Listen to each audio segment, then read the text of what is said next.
মালদার কালিয়াচক একটি নাম যা গত কয়েকদিনের সংবাদ শিরোনামের গণ্ডি পেরিয়ে প্রায় এক প্রতীকে পরিণত হয়েছে। প্রতীকটি গণতন্ত্রের নাকি প্রশাসনিক বিশৃঙ্খলার নাকি রাজনৈতিক নাট্যমঞ্চের? প্রশ্ন অনেক, উত্তর কম। তবে একটি বিষয় নিশ্চিত, 7 জন বিচার বিভাগীয় আধিকারিককে 8 ঘন্টা ধরে অবরুদ্ধ করে রাখা, তাদের কাজ বন্ধ করে দেওয়া এবং শেষমেশ পুলিশ ও কেন্দ্রীয় বাহিনীর নিরাপত্তায় উদ্ধার, এই ঘটনাকে সহজভাবে একটি বিচ্ছিন্ন বিক্ষোভ বলে পাশ কাটানো যায় না। আর যদি কেউ সেটাই করতে চান তবে তাকে অভিনন্দন। আপনি আধুনিক রাজনৈতিক ব্যাখ্যার শিল্পে সিদ্ধহস্ত। গণতন্ত্র মানে কি? আগে আমরা ভাবতাম ভোট দেওয়া, মত প্রকাশ, আইনের পথে দাবি তোলা। এখন নতুন সংজ্ঞা তৈরি হয়েছে, নাম কাটা গেছে।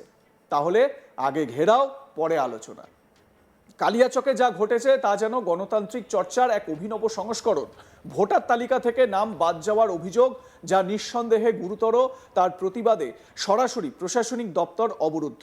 বিচার বিভাগীয় আধিকারিকরা ভিতরে আটকে, বাইরে মাইকিং, স্লোগান, উত্তেজনা, যেন এক বাস্তব রিয়ালিটি শো। নাম দেওয়া যেতে পারে democracy the block office addition.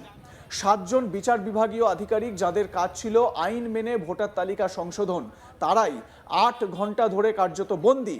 এটিকে কেউ কেউ বলছেন ঘেরাও, কেউ বলছেন অবরোধ, আবার কেউ বলছেন অত্যাচার। তবে ব্যঙ্গের ভাষায় বলা যায় এটি ছিল এক বিশেষ আতিথেয়তা প্যাকেজ।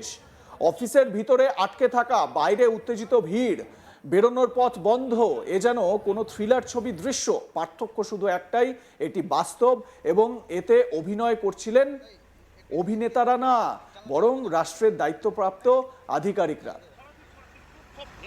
ঘটনার সময় প্রশাসন কোথায় ছিল?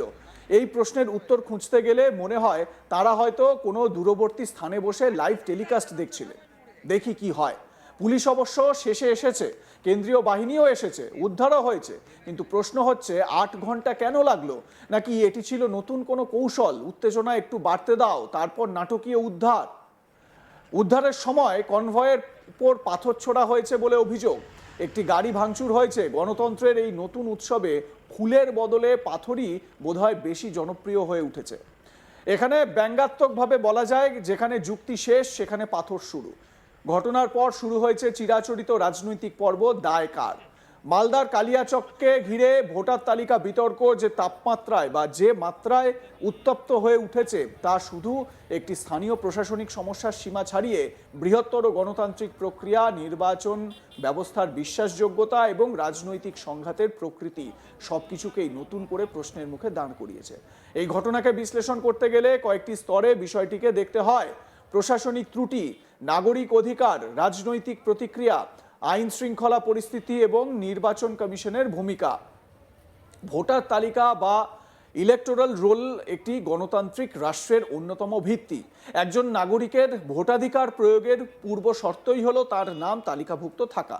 ফলে এই তালিকা থেকে নাম বাদ পড়া শুধুমাত্র একটি প্রশাসনিক ত্রুটি নয়, এটি সরাসরি নাগরিক অধিকার খর্ব হওয়ার শামিল। কিন্তু এখানে বলে রাখা উচিত, যে ব্যক্তির নির্দিষ্ট সেই রাষ্ট্রের ভোটার হওয়ার যোগ্যতা নেই, তার নাম কেন ভোটার তালিকায় থাকবে? সে কেন এই রাষ্ট্রের ভোটাধিকার পাবে? কালিয়াচকের ঘটনায় স্থানীয় বাসিন্দাদের অভিযোগ, বৈধ ভোটারদের নাম তালিকা থেকে বাদ দেওয়া হয়েছে। এই অভিযোগ যদি সত্যি প্রমাণিত হয় তবে তা অত্যন্ত গুরুতর, কারণ এর ফলে একটি বড় সংখ্যক মানুষ তাদের সাংবিধানিক অধিকার প্রয়োগ থেকে বঞ্চিত হতে পারেন। বুধবার 1 এপ্রিল সকাল থেকেই কালিয়াচক ও আশপাশের এলাকায় উত্তেজনা ছড়িয়ে পড়ে। মোথাবাড়ি ও সুজাপুর এলাকায় রাস্তা অবরোধ শুরু হয়, যা দ্রুতই বৃহত্তর আকার নেয়।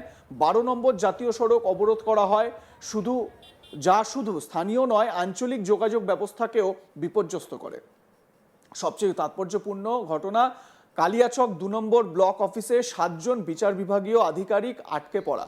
এই ঘটনা প্রশাসনিক কাঠামোর উপর সরাসরি চাপ সৃষ্টি করে এবং আইন শৃঙ্খলার প্রশ্নকে সামনে নিয়ে আসে। পরে তাদের ছাড়ানো হলেও ফের আটকে দেওয়া হয়। তো এ বিষয় নিয়ে রাজনৈতিক আকচাকচিও অন্য পর্যায়ে পৌঁছেছে। এ বিষয়ে কেন্দ্রীয় প্রতিমন্ত্রী তথা বিজেপির অন্যতম গুরুত্বপূর্ণ নেতা সুকান্ত মজুমদার কি অভিযোগ করেছেন বা কি বলতে চেয়েছেন শোনাবো আপনাদের। দেখুন, অত্যন্ত চিন্তাজনক ঘটনা এবং যে এতক্ষণ ধরে ন্যাশনাল হাইওয়ে অবরুদ্ধ হয়ে আছে, 7জন বিচারককে বা জুডিশিয়াল অফিসারকে তাদেরকে এইভাবে তাদেরকে অবরুদ্ধ করে রাখা হয়েছে, তাদেরকে আর আসতে দেওয়া হচ্ছে না।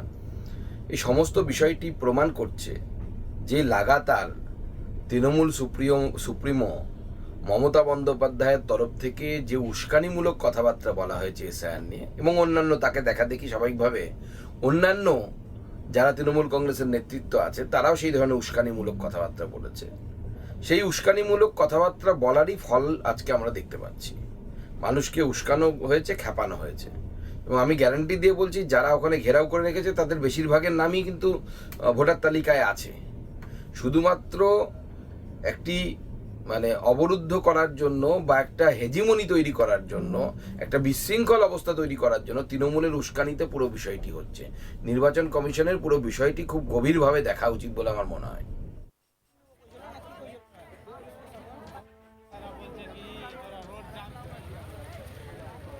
এর পাল্টা বক্তব্য দিতে গিয়ে কুণাল ঘোষ তিনি কি বলেছেন, শুনুন তার বক্তব্য।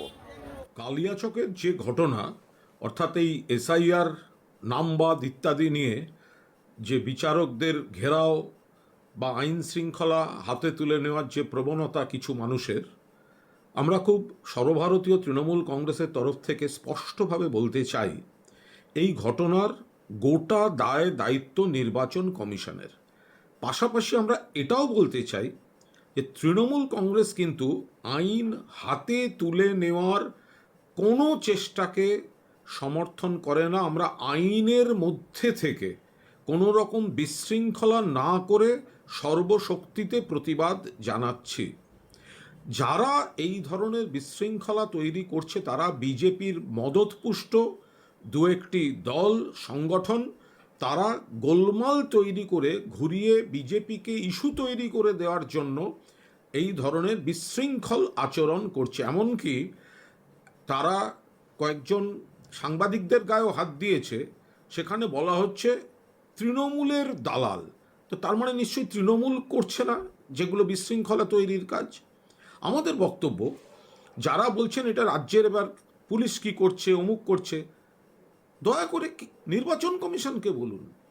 সমস্ত পুলিশ তো রদবদল করে গোটাটা তো অলিখিত জরুরি অবস্থা জারি করে নির্বাচন কমিশন করছে এসব।